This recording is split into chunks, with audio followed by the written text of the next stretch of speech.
Hey everybody, and welcome to Sports Central. I'm Mark Jackson, my co-host Mr. Hank Longo. Hello everybody. 200th show. That's hard to believe.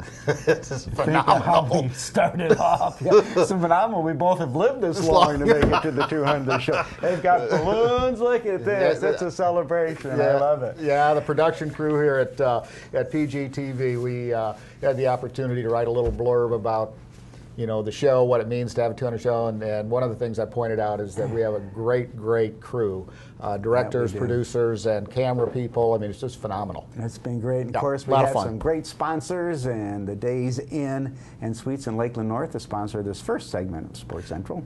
Well, it's supposed to be high energy, buddy. I'm just getting revved up here. I think Kate said something about that, so we'll not disappoint. And we do have a special guest, a very high energy guy by the name of Bill Heath. Many of you know Bill from the sports world, whether it be tennis, volleyball, basketball, and assorted other sports. He is the athletic director at Weber International University that is growing exponentially, not only in terms of students, but also in the athletic program. Bill, welcome to the show. You're also a recent inductee, just been voted on by the Ledger Media and the induction crew to the Polk County Sports Hall of Fame. Congratulations. Thank you, sir, very much. Well deserved. Well deserved is right.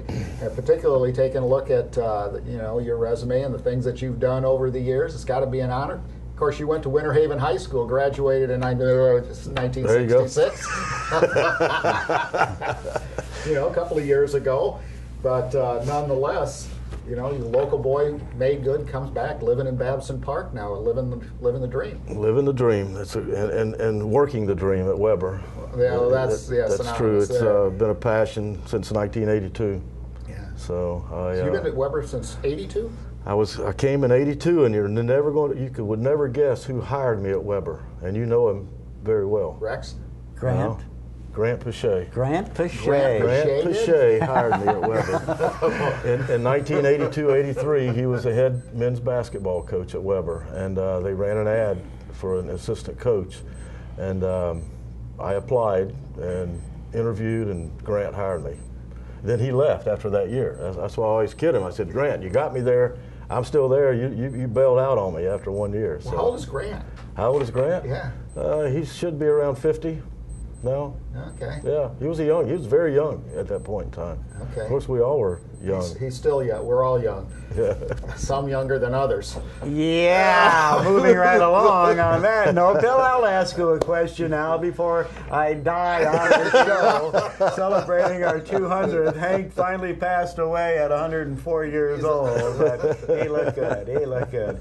How'd you get involved in coaching? How'd this all begin? It was strange. I attended, I graduated from Winter Haven. I always played tennis. I went to Polk. Back then it was called Polk Junior College. That's how old I am. And played tennis there 2 years under Bill Carr, and then got a scholarship and went to Appalachian State and played tennis there for 2 years, majored in physical education. And all I really wanted to do was coach. I didn't really want to teach, but we owned a family business. I got a deal that I couldn't turn down to go into the family business, and I did that for 21 years actually. Had the opportunity to go to Weber in '82 part-time, and then that developed into full-time. And I was there from '82 to '86. And the president at the time had the hindsight or foresight or no sight. He dropped the athletic program cold turkey in 1986, shut the whole program down. So I left, went back to the family business. Stella and I opened up a travel agency, Contemporary Travel in Lake Alfred. And when Rex Yentis became president in 1990, I got a phone call, and he asked me back. And I thought about it one day and called him up and said, I'm in. I'm in, yeah, sure. So Rex did, and the AD at that point in time, ironically, was John Dunlap, who was the head basketball coach at Southeastern, and now he's assistant AD at Warner.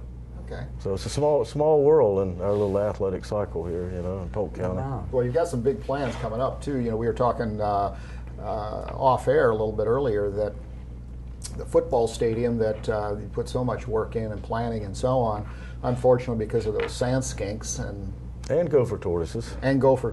Yeah. Anyway, without further comment, but they had to move the stadium proposed football stadium Yes. now, that will seat how many? This particular stadium that we have had designed now, and the engineering has been completed on it, would seat approximately 5,000 fans, which for an NAI school, a small school of 800 like we are, that we feel like that would be an adequate seating. Plus, there's more room to add, temporary seating if necessary to that project. But the exciting thing about the football stadium being located, it would put all of our athletics right in one zone on campus. And at the same time, we would definitely use artificial turf on the football field, but we would also artificially turf the softball field and the baseball field. And it would really open up a lot of areas, that a lot of things we can do with those fields, especially in the summertime. And biggest thing that we're looking at right now is football camps coming in, because they would have that entire area, all that acreage. And plus turf, when you don't have to worry about rain, that water Exactly. On it all the time. How is, I mean, now you're getting a stadium. How over the years have you been able to build this program? The football program or the athletic program? Well, really the whole athletic program. Well, it's been a journey. It's been exciting. I know when I first went there, we had 4 tennis courts. Mr. Yentis was kind enough to add 2 more courts on in about 1992, which gave us 6, which made us legal. We were so bad in the 1980s with tennis, teams would come and play us and only bring 4 players, because we only had 4 courts, because they knew they would win the match with 4 players, and they didn't want to have to stay later to play, so they would come beat up on us, and then they were out of there, But the gymnasium was built in 1985, the current Sabai Athletic Center. Have we outgrown it? Yes, athletic-wise we have, fan-wise. I mean, yeah, it's a great atmosphere if it's packed. It's like the old Indiana gyms, and but no better atmosphere in the conference than we have in our gym. But could we use another gym, a second gym? Yes, we could. We have men's basketball, women's basketball, volleyball, in addition to JV women's basketball, 2 JV men's teams, and this year adding a JV volleyball team. Oh my gosh! So yeah, we're all over the map on our athletic teams, but the facilities are adequate. Lake Wells Field has worked well for us for the last 10 years. We'll hopefully this will be our last year using that facility, because it'll be so nice to play at home on your own field. And our soccer field is currently shares with softball. To alleviate that situation, we're moving soccer to where the football practice facility is now. Soccer coaches and soccer players don't enjoy playing on turf. They want to play on real grass. So that facility is being upgraded, and that's where men and women's soccer will move to. So you're planning on having the stadium playable in 2015? Yes, sir. Oh, that's awesome. Correct. That is correct. Ooh. That's lots to do, still more money to raise. Yeah, that's still on the fast track, though. And we'll accept your check, while we're here. So. I'll defer to Hank. And if you wanted to write that out right now. I forgot Hank was the one with all the money. Yes, I am. That's why I love doing this TV show, because I have nothing else to do. I just would be spending frivolously if I wasn't here. So, let's talk about the team. You've got a big event coming on football this fall, which is kind of unique. 2 Polk County teams going at it. First time ever, first time in history, and we're trying to make it a big deal. We're getting commemorative footballs made. We would love for Polk County Sports Marketing to be very active in that and be there and participate in the game. Our president will be throwing his special tailgate party prior to the game, and we'd like to invite all of you guys to that. To tailgate, that's just be like right being at home for you, a little tailgate party. You can fit right in there. We're excited. Wear your little cheese hat there. No cheese hats. Come on. Goodness. And that's September 7th, right? September 7th, 7 p.m. night game.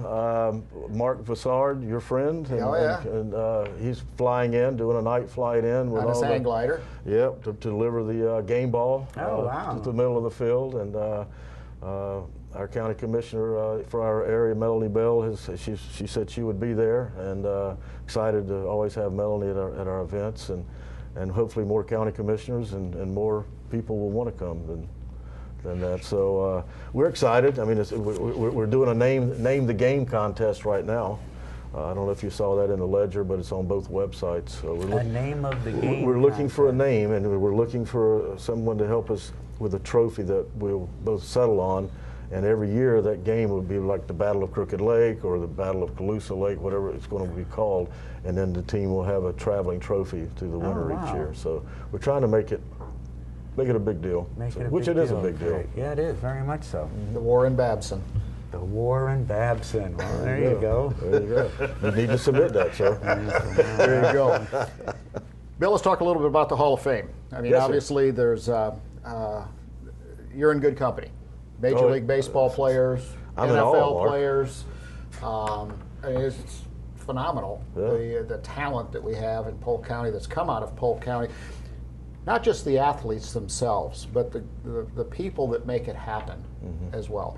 You're one of those guys, although you're a heck of an athlete in I hate that term, in the day, but in your day, yes. and so on. But what does that mean to you? I mean, how do you feel about that? That's got to be, just a wonderful feeling to be nominated and then ultimately selected.